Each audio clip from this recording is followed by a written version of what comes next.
welcome to Useful Idiots. I'm one of your hosts, Katie Halper. And I am the other host, Aaron Mate. How are you, Katie? I'm good, you? I'm great. Having a good summer? Yeah, I'm a little overly air-conditioned right now. It's a little cold where I am. You poor thing. I know. That's very... Shout out to all our viewers watching who have no AC at all. I know. Should we cut this out? Am I gonna get canceled as a it's okay. AC imperialist? Yeah. I can't work without AC though, so no. It's tough. I mean, especially in this East Coast heat, it's tough.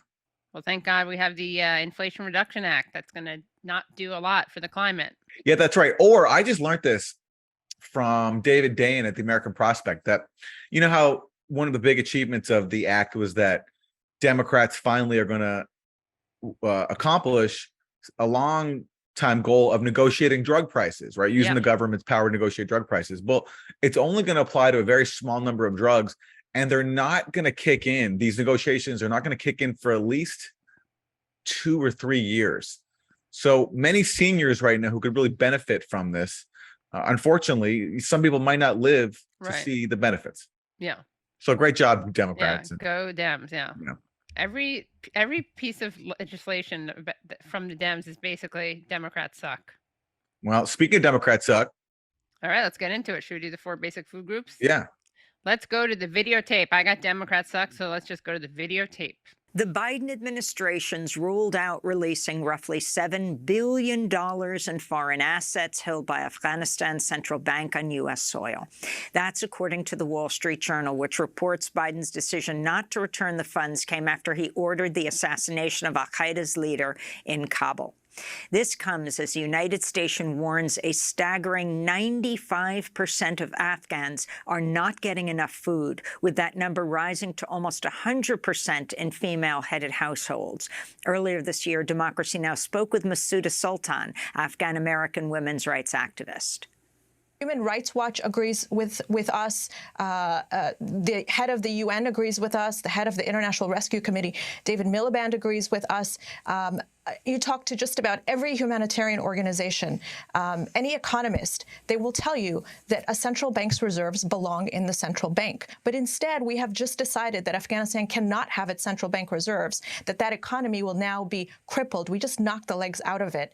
And the humanitarian crisis will just grow and grow. Afghanistan will be an aid-dependent country. Masuda Sultan is founding member of Unfreezing Afghanistan. What kind of sadist does this? Refuses to release $7 billion of frozen Afghan assets.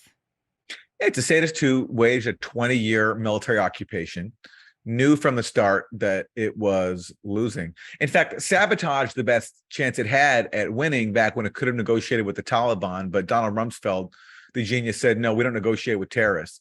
So that led to a prolonged insurgency and led ultimately to the U.S.'s humiliating withdrawal a year ago. And now, because the U.S. was humiliated, the people of Afghanistan have to suffer even more by being denied of their own resources, their own money.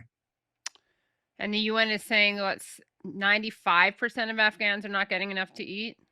It's disgusting. 20 million people, which is half the population, are suffering either level 3 crisis or level 4 emergency levels of food insecurity, according to the World Food Program. Over 1 million children under 5 are suffering from prolonged acute malnutrition. That's according to, again, the World Food Program. And the U.S. is helping by withholding billions of dollars of their government's own money. So Ned Price at the State Department says the presence of Ayman al-Zawahiri on Afghan soil with the knowledge of senior members of the Haqqani Taliban network only reinforces the deep concerns that we have regarding the potential diversion of such funds to terrorist groups. So right now we're looking at mechanisms that could be put in place to see to it that these $3.5 billion in preserved assets make their way efficiently and effectively to the people of Afghanistan in a way that doesn't make them ripe for diversion to terrorist groups or elsewhere. Yeah, there's a thing in international law called collective punishment, where you don't punish entire populations to achieve war aims, and in this case to purportedly go after al-Qaeda, and the allegation is that Taliban was harboring this al-Qaeda leader, so the whole population has to suffer. It sounds like a war crime to me. Yeah. And it's also something that the U.S. is completely hypocritical on, because the U.S. has harbored terrorists before, like the people who blew up Cuban airliners and killed civilians, and the generals and Nazis from around the world that the U.S. harbored after the Second World War. The fact that right now the U.S. essentially supports the leadership of Al-Qaeda in Syria, because Al-Qaeda right now controls Syria's last rebel-held province of Idlib, and that's controlled by a group called Hayat Tahrir al-Sham, which is just a new name for Al-Qaeda in Syria. It's led by this guy, Mohammed al-Jilani, who was a former deputy of Zawahiri. He was actually sent to Syria by Al-Qaeda. And the U.S., because the U.S. has used Al-Qaeda in its regime change war against Syria, the U.S. is fine with Jilani controlling an entire province in Syria. And he basically has that province under the protection of Turkey, which is a U.S. ally in NATO. So completely hypocritical.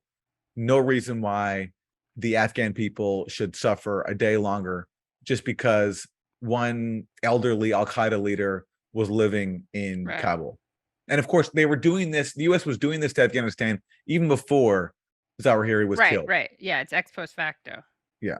Justification. Yeah. Anyway, if Trump were doing this, a lot of Biden fans would be rightfully disgusted and calling it out. That's right.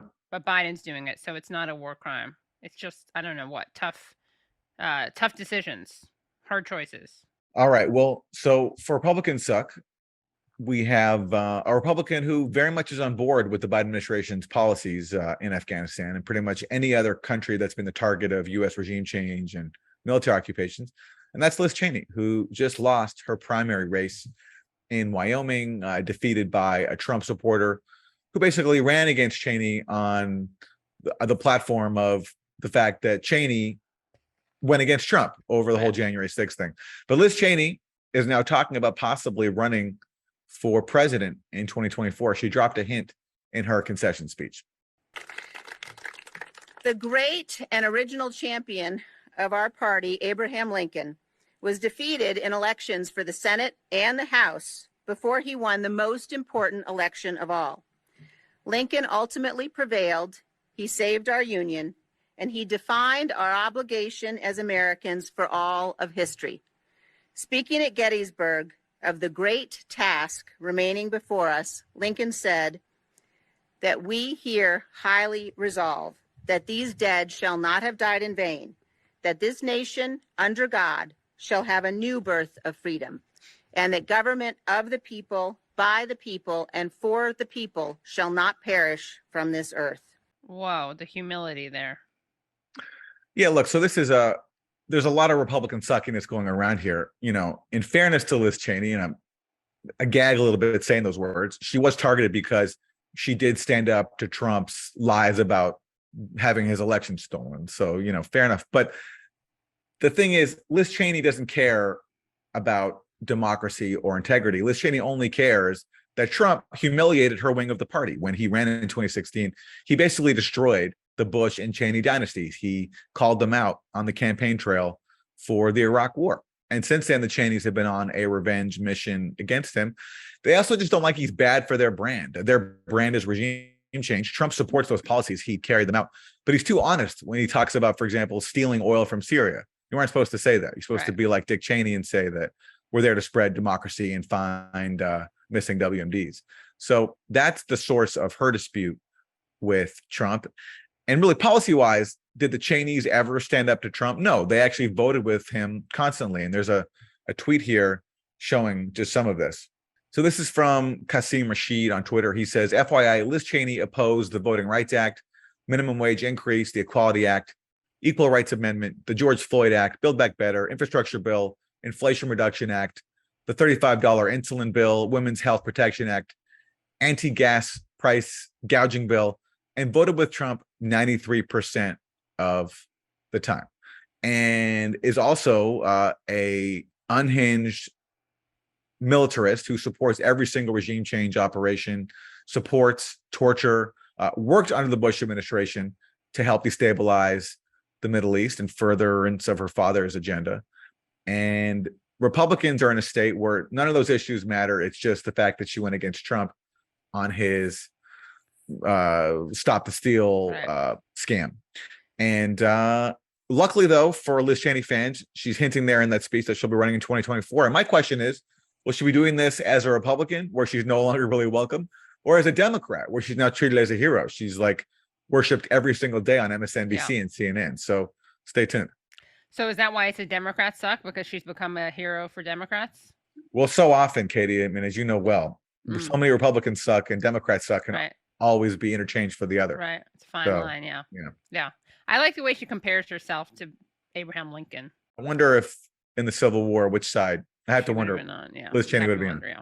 Also, she very much pushed back against Trump trying to pull out of Afghanistan. That's right. That's right. That's one of those rare occasions when Trump tries to do something sensible. Right. Again, I stress very rare.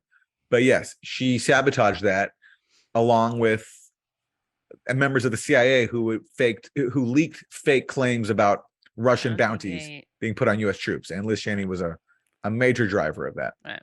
All right. Well, for Isn't That Weird, I have a story. We can just click on this. It's an interesting story, and people should see the visuals. So reading at People magazine, Velveeta releases cheese-infused martini that's garnished with pasta shells. It's good news for cheese lovers. On Wednesday, Velveeta released their own unique spin on a dirty martini, the Veltini, made with Velveeta-infused vodka. The brand teamed up with BLT Restaurant Group for the unconventional creation. Select locations of the steakhouse chain will offer the martini for $15 during golden hour from 5 p.m. to 8 p.m. But the cheesy cocktail won't be around for too long. It's only available for a limited time and while supplies last. While the savory beverage features Velveeta's signature cheese flavors through the flavored vodka, it also blends in olive brine and vermouth.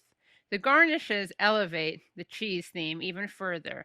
The Veltini will be topped with Velveeta stuffed olives and jumbo Velveeta shells and cheese, all complete with a cheese dip rim. You know how you just said that Democrats suck and Republicans suck are often almost interchangeable? For me, this could have been Isn't That Terrible? Wilson, can we just show the image? So I'm someone who, I don't know about you, Aaron, I love dirty martinis when they're not made with cheese. I love a dirty martini with vodka. I'll take a gin, but I prefer vodka. So a dirty martini, for people who don't know, is a martini with a lot of olive and olive juice or olive brine. But this is an assault, I think, on the dirty martini. I mean, I also really don't like a lot of cheeses, and in fact, I think that there are blue cheese stuffed olives. I don't know if you know about that, which scares me. I've had very bad. I once bit into what I thought was a ranch dressing, and it was a blue cheese dressing, and I feel like I'm still not over it. It was like ranch and blue cheese are not for everybody. I stay away from both.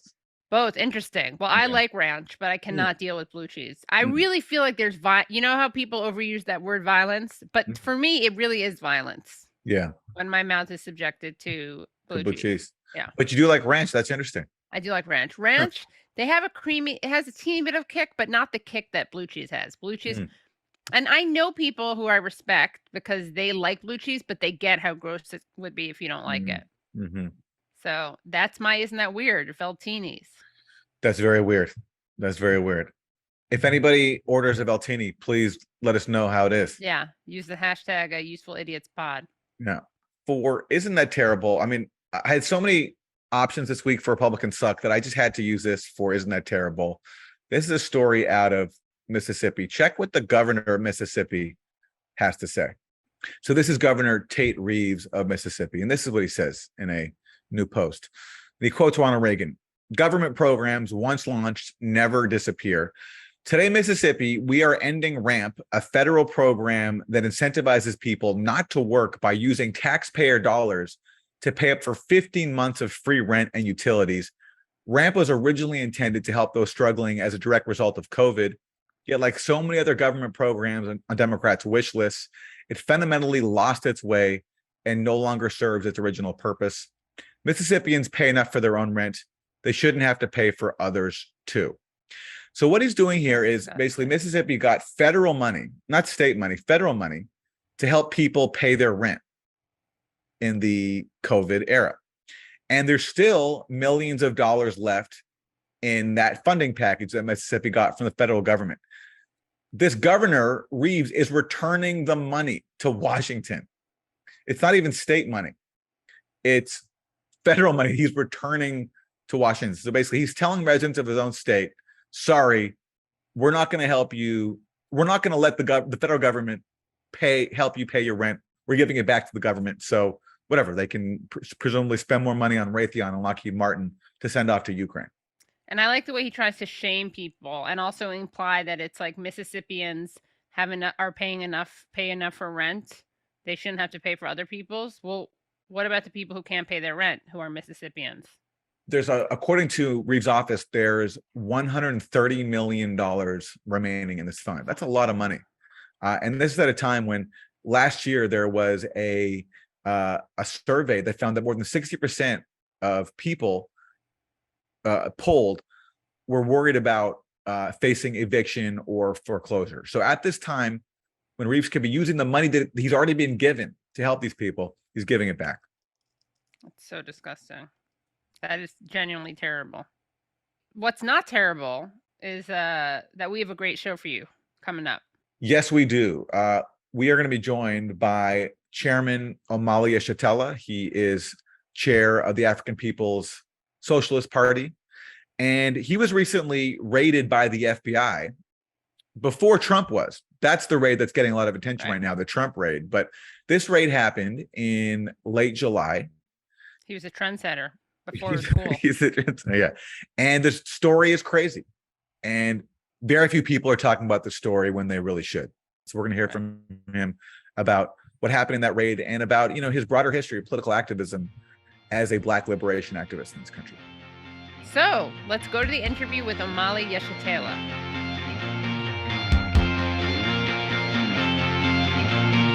So excited to be talking to Omali Yeshitela, who is the chairman of the African Socialist International and the African People's Socialist Party. He founded the Burning Spear newspaper in 1968, which still exists.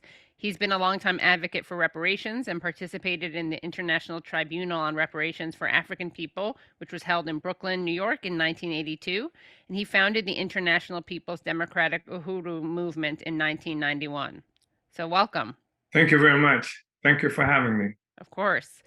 Can you just start off by telling us what happened, recounting what happened on the early morning of July 29th? Yes.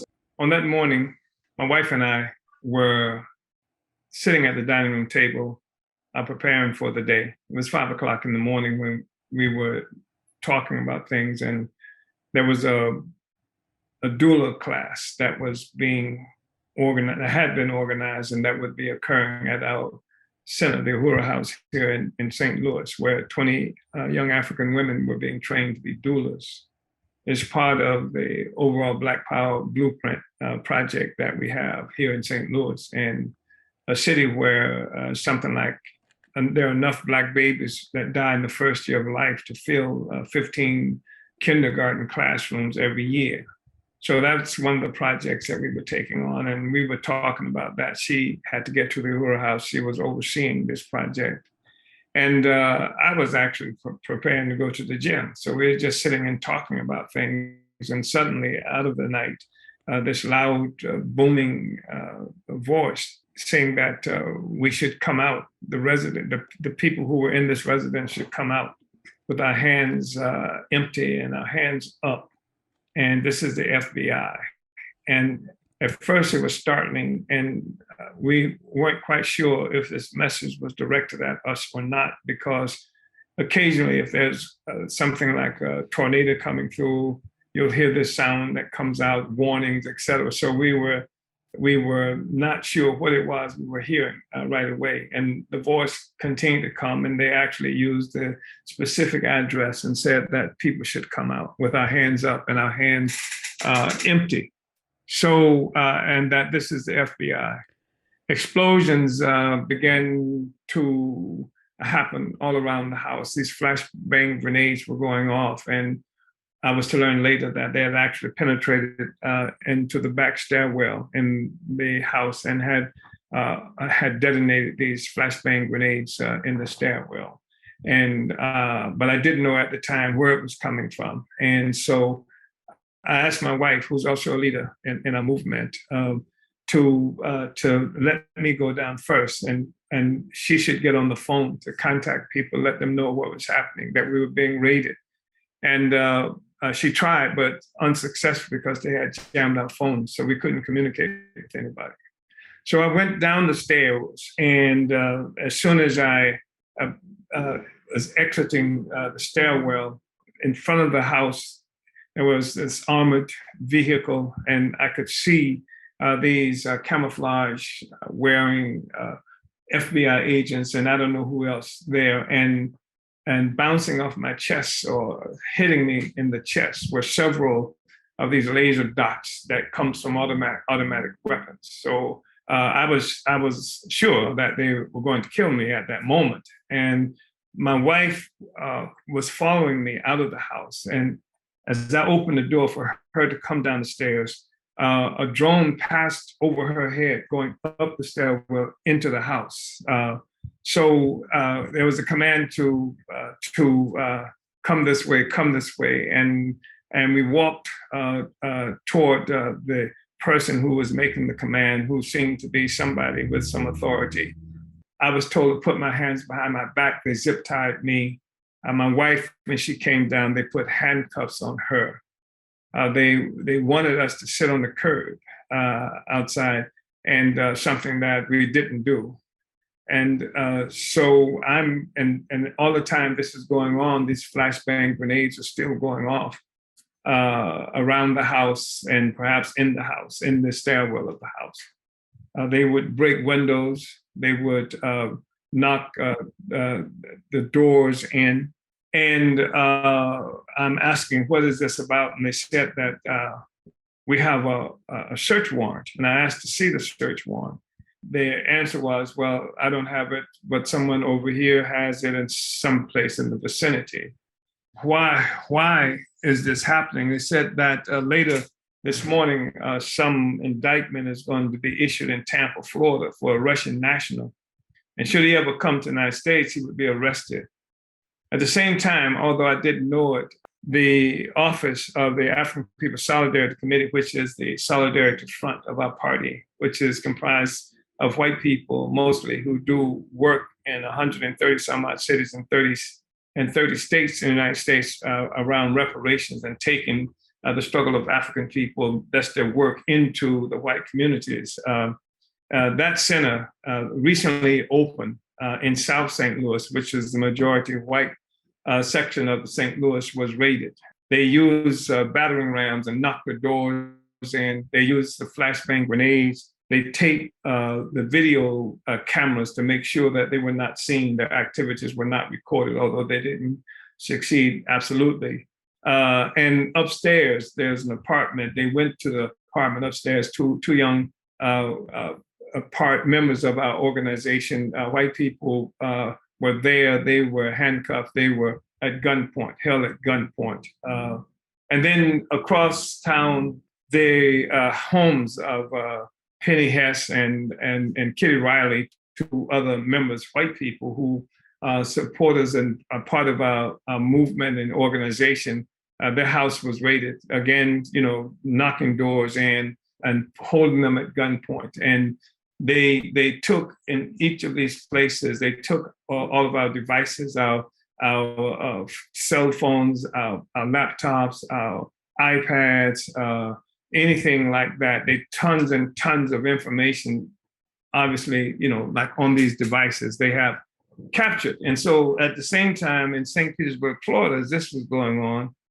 Eastern time, which would have been 6 o'clock there, they went to the Uhuru House in St. Petersburg, Florida. They used battering rams and knocked the doors in. There, they took our radio off the air for a while. They stole all kinds of devices, materials from our archives, et cetera, executing what they said was a search warrant. And they blocked off an entire city block in St. Petersburg, Florida. And I guess they did that in part because in 1996, a local county, state, and federal forces attacked that same building. This time they didn't use the same excuse, but they had the local government had murdered a 17-year-old young man there, and the government saw us as primary organizers against that and organizing the community. So and they had trapped me and several other members in that building. And they used all the tear gas in the city of St. Petersburg, Florida, on that building. They set houses afire in the African community. They tried to set our building afire using these tear gas canisters that actually can set fires. And they set fires in the trees behind the building, et cetera. That was in 1996. And I expected to die in that one, and I think would have died. This was, if you remember, fresh in the minds of everybody was what had happened to MOVE in 1985, I think it was, in Philadelphia, because in addition to all of those troops outside, 300 strong, there was also light planes and a helicopter that was also deployed, and the community came out and fought them in the streets and actually forced the helicopter down in 1996 with gunfire. So I'm assuming that's part of what inspired them to block off the entire community so that people couldn't come to the Uhura House when they made that attack at 6 o'clock in the morning there. And then they went to the residence of this incredible young leader, Akilia Nai, who is the one that oversees our information production and distribution from the radios, from the newspaper that we have, from publications, et cetera. They went to her residence and they told that this time the St. Petersburg Police Department knocked on the door, inquired if she were Akile, and then told her that someone had broken into her car, and that she should come out. And she came outside to look inside her car. And that's when the FBI came from behind, vans, et cetera. And they used that. They stole her cell phone, et cetera. And so that's more or less how things happen. And so you had this two-state assault, just the most ridiculous, asinine kinds of insinuation about why it was that they did this. And while I can't talk, about the specifics of that, because even this discussion that we're having now is something that they will use to construct a narrative that fits these ridiculous charges that they have imposed on us, I can tell you this for sure, that the charges are bogus, and that nothing that they are claiming that we did is something that we haven't done since the founding of the African People's Socialist Party itself in 1972, and since my activism, which preceded that, by almost a decade. So in fact, the African People's Socialist Party did experience the 50th anniversary in May of this year. So it's all bogus, it's nonsense, but it's insidious because this is the same FBI that integrated itself for the purpose of more than 100 years ago, for the purpose of infiltrating the movement led by Marcus Garvey. That's the first Black person they brought into the FBI, was for the purpose of destroying the Garvey movement that had 11 million followers all around the world, especially in Africa. And of course, we know the history, Martin Luther King, and how they hounded King and even tried to get him to commit suicide, the things they did to Malcolm X. And that's just Paul Robeson, who was brought before the House of Un-American Activities Committee. Are you or were you ever a member of the Communist Party kind of garbage that, and like Russia somehow has always, in most of this, except for Garvey, there's this specter of Russia that's someplace being used because it's one problem that they have is the history that the United States government and most of Europe, the history that they have with Black people in Africa and every place else. So to say that we are continuing that war to maintain the captivity of Black people and to frustrate any effort that they may be making to be free, they're not fighting Black people, they're fighting Russians. And so rather than fight Russians in the real world, in St. Petersburg, Russia, they're fighting Russia in the Black community of St. Petersburg, Florida, and in St. Louis, Missouri, which is absolutely ridiculous. And I think anybody can see through it, given an opportunity to do so. But they've been running this Russia thing for such a long period of time, and they've created this information silo so that most people, and the truth of the matter is that, generally speaking, Americans are politically the most backwards people in the world in terms of living right in the center, in the heart of the most oppressive system that exports oppression and exploitation all around the world, are most ignorant about what it is that this government does. And so they Russia, one, and two, because there's this insidious assumption in the minds of most white people globally that African people are too stupid to know what our own interests are, to organize ourselves, that somebody else must have come and told us that we need to be free and that we are mistreated in the United States. So if you hear Black people saying something is happening to us bad, it's not because it's happening to us, it's because this is Russia actually talking through these Black people, and it's Russia talking to the people complaining about George Floyd, and it's Russia talking to the people complaining about the horrible conditions that we experience as a people. That is what they have constructed, and they rely on a tradition, a history of a mistreatment of African people and a collaboration too often with white people, and this notion that African people would be too stupid to understand our own significance and our own interests, that many people will be able, they will be able to confuse a lot of people into believing that the lie. And so it's a political attack that's been made on us. And the colonial law is what they're using to carry out a political attack. And that's the situation as we understand it. And to clarify something, you have not been charged with anything, right? No, but yes and no. I'm an unindicted co-conspirator. And there are 3 other persons who are unindicted co-conspirators. And the African People's Socialist Party, the Uhuru Solidarity Movement, all of these organizations, it's implied that we are also co-conspirators. So it leaves the door open. First of all, there must be something wrong for the US government to say that we are co-conspirators. And no, we haven't been charged with anything.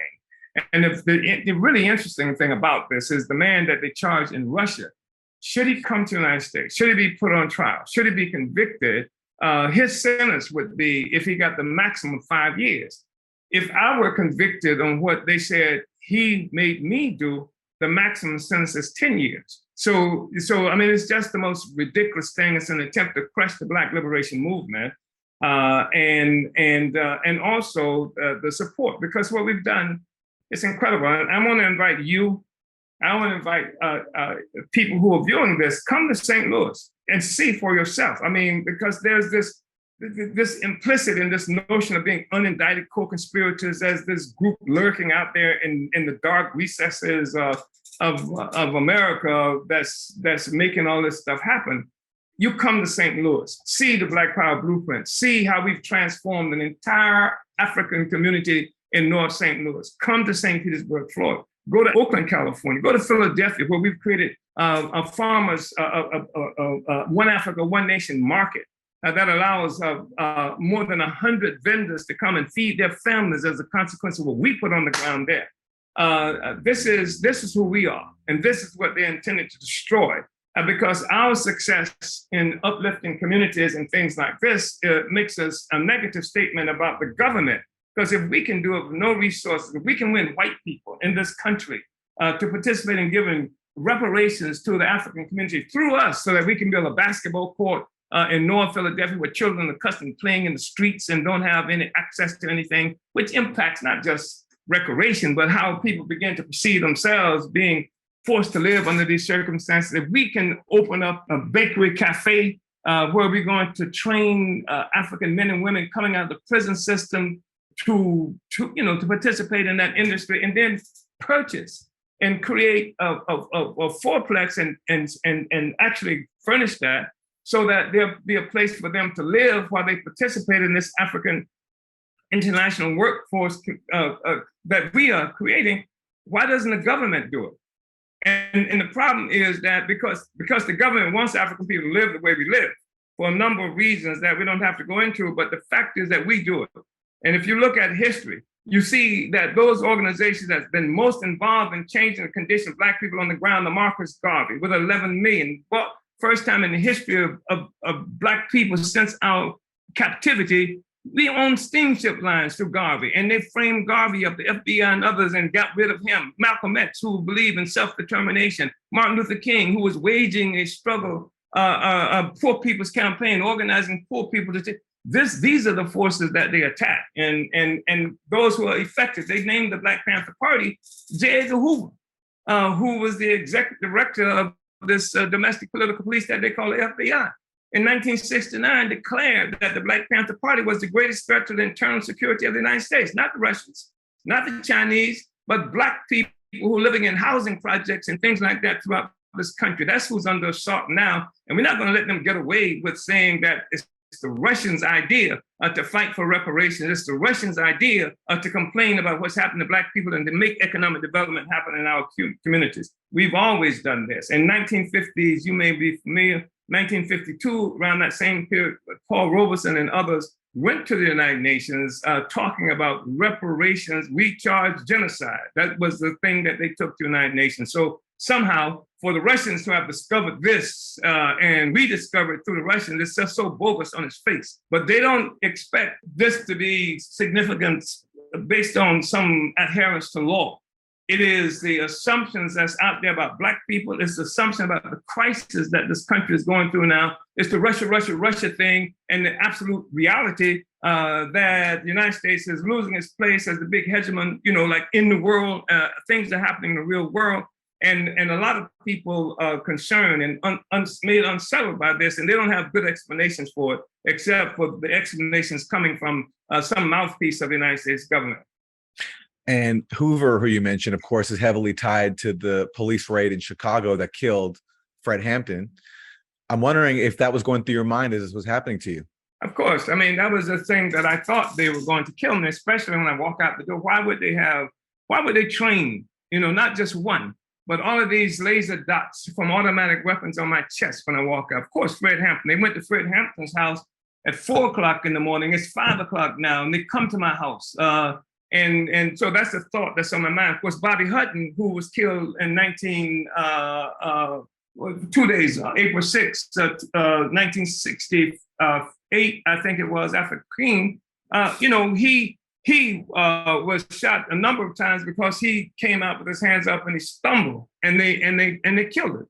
So this is on my mind. I know the history of this government as it relates to Black people, the assassinations, all of this. So yeah, I'm thinking Fred Hampton. That's what my wife was thinking too when she came down the stairs. She remembered Fred Hampton. All of us do. All of us do. And so yeah, and you mentioned Fred Hampton, but the United States government declared, put together a program to deal with what they call Black nationalist hate groups that included Black Panther Party and anybody from within the African community that was talking about independence, talking about anti-colonialism, et cetera. And the Black Panther Party, of course, is one of them, and was the main target, but others of us were targeted as well. You mentioned MOVE and Marcus Garvey. I knew about, of course, Fred Hampton, MLK, Malcolm X. I didn't know about the FBI and Marcus Garvey, and I want to make sure our listeners and viewers know about MOVE. So could you tell us about the FBI and Marcus Garvey, and then also elaborate on what happened to MOVE in Philadelphia? Yeah, Marcus Garvey was an incredible leader. He was born in Jamaica. He came to the United States. He had built an organization in 1914 that was called the Universal Negro Improvement Associations and African Communities League. He moved to Harlem, New York, later, sometime around the same time frame of the First Imperialist World War. And he built this extraordinary organization of Black people all around the world, including people from India and Australia who were members of this organization. And so was from up to 11 million members and associates. In 1920, they had in New York at the Madison Square Garden, the Negro Convention, Convention of the Negro Peoples of the World that was attended by 25 to 50,000 Black people. Before social media, before cell phones and any of this, people came from all around the world. Black people did, and it's the estimate is such, this wide range from 25 to 50,000 people, because Madison Square Garden, where the thing was held, couldn't hold all the people. So there were thousands of people outside, massive parades being held there. And this is the meeting where the Black people voted on the red, black, and green. That flag that people see that they mistakenly called the Pan-African flag or some other thing like that. But that came from that meeting where Black people voted on this and said that every nation has a flag and we have to have our own flag. And the red, black, and green came from that. Black people from around the world voted Marcus Garvey at a time where all of us were living under colonial domination, with the exception of the nominal freedom of Liberia and Ethiopia. They voted that Marcus Garvey to provisional president of Africa, and various other instances and instruments of nations of statehood was created by that organization. And what the U.S. government did was, and as I mentioned, they bought steamship lines. This was extraordinary. There hasn't been Black steamship lines owned by Black people or shipping lines since that time. And this was an extraordinary move so that Black people could trade with each other from the Americas, Africa, and various other places. So the U.S. government brought its first African into the FBI for the purpose of infiltrating the Marcus Garvey's movement. They needed somebody Black to do that. And you can Google most of this stuff that I'm telling you about, so they caused splits in the organization, factions, and they decided that Marcus Garvey had used the mails to defraud people. And the mails, of course, were used for people who were buying stock in the steamship lines, et cetera. This was the fundamental economic venture that had been initiated. And so this was attacked, and Garvey eventually was taken to court. He was tried, and he was convicted and sentenced to, I think, 5 years in prison. And he spent some of that time in prison before they expelled him from the United States back to Jamaica. He was an extraordinary force. And like I said, this stuff can be researched relatively easily. And then, of course, the thing with MOVE, where this organization that was called MOVE, M-O-V-E. It was founded by an African who called himself John Africa. And they, among other things, were environmentalists, back to Africa kind of group living in the heart of the African community. And the government had been attacking them under Rizzo. And you must Google Rizzo, who is the one who raided the Black Panther Party offices. I think that might have been 1970 or something like that, and forced Panthers out in the middle of the winter in their underclothes, et cetera, and with photographers there, so this thing could shoot all around the world and demoralize Black people who had looked at the Panthers as, force that was going to be a part of our freedom and liberation. So Rizzo is the one who did this. When he was chief of police, he bragged about that he had enough troops who could go into Cuba and overthrow the government. This is Rizzo. And so he became the mayor also in Philadelphia, and they dropped the bomb ostensibly to get the people out of the home that was owned actually by a person who was a sister, a relative of the founder of the organization. They attacked the house. This was the second time they had attacked them. They did it, I think, again earlier in something like 1975 or 78. And they attacked the house, and they went and got military grade plastic explosion and a military helicopter, and they dropped the bomb on that house that destroyed 60 some odd houses, killed 11 children, women, and men. And that was an outcome of that. And that, again, was in Philadelphia. Those are two of the incidents that you mentioned. And of course, Fred Hampton, who was one of the remaining leaders of the Black Panther Party, who was not in jail, who hadn't been chased out of the country. at a time where the FBI had declared the Black Panther Party the greatest internal threat to this country, and where John Mitchell, who was then the Attorney General, had said that by the end of 1969, the Black Panther Party would be destroyed. And so on December 4th, 1969, they attacked the house of Fred Hampton, West Monroe in Chicago. And they, after having drugged Hampton, having used an informant, an agent, to put drugs in his Kool-Aid so that he was asleep and couldn't be awakened when they came into the house.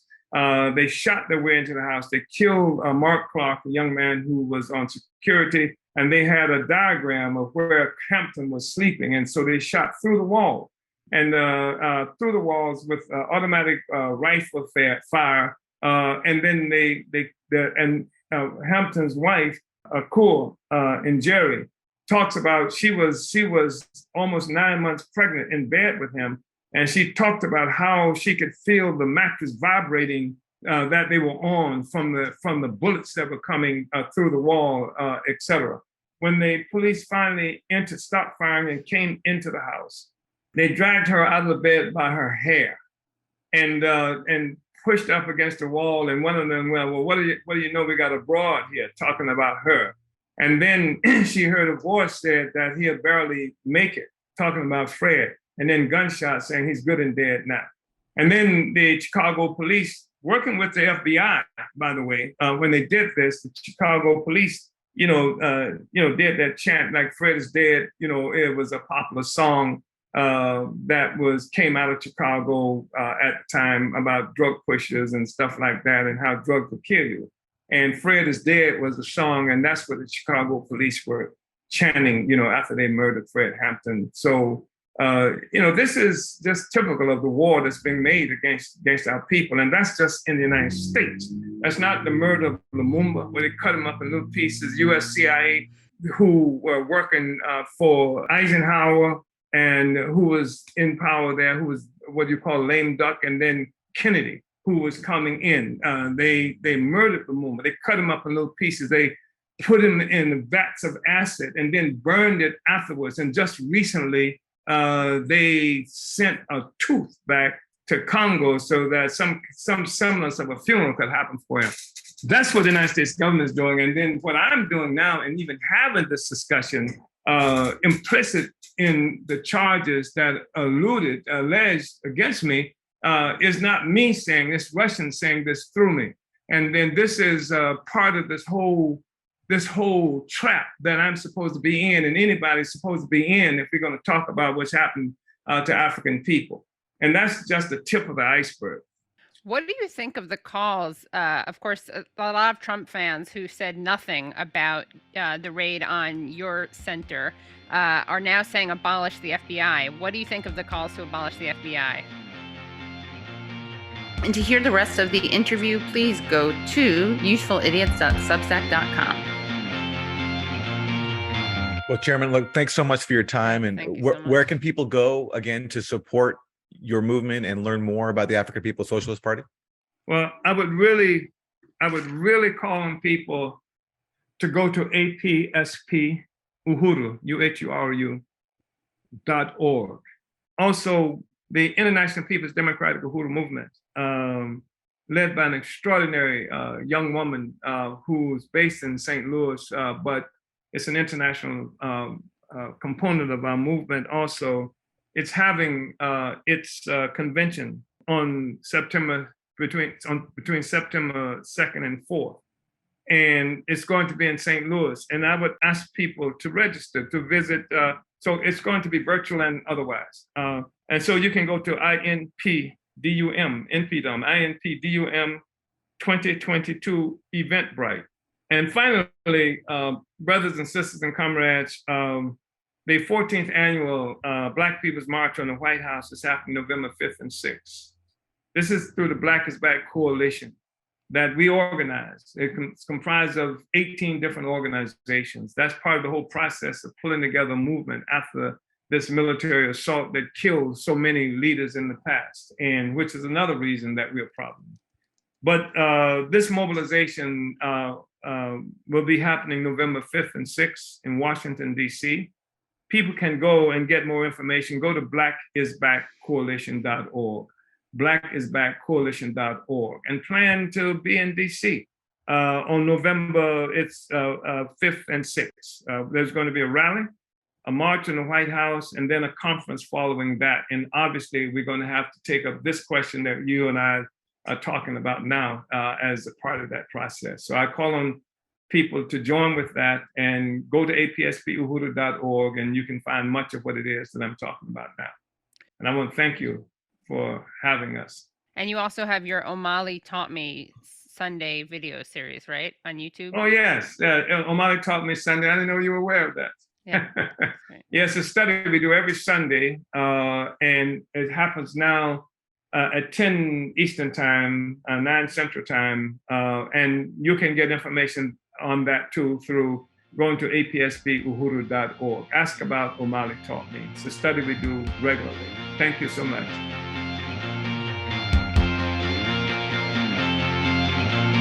That was great. That was really informative and a case that should be getting a lot more attention. Right. But great we could cover it here. Yeah, you're listening, Rand Paul? Get on this case. Yeah, I don't see it. I don't see it. I think Republican outrage at the FBI is limited to their raids on one guy, Donald J. Trump, not Black liberation activists, unfortunately. Right.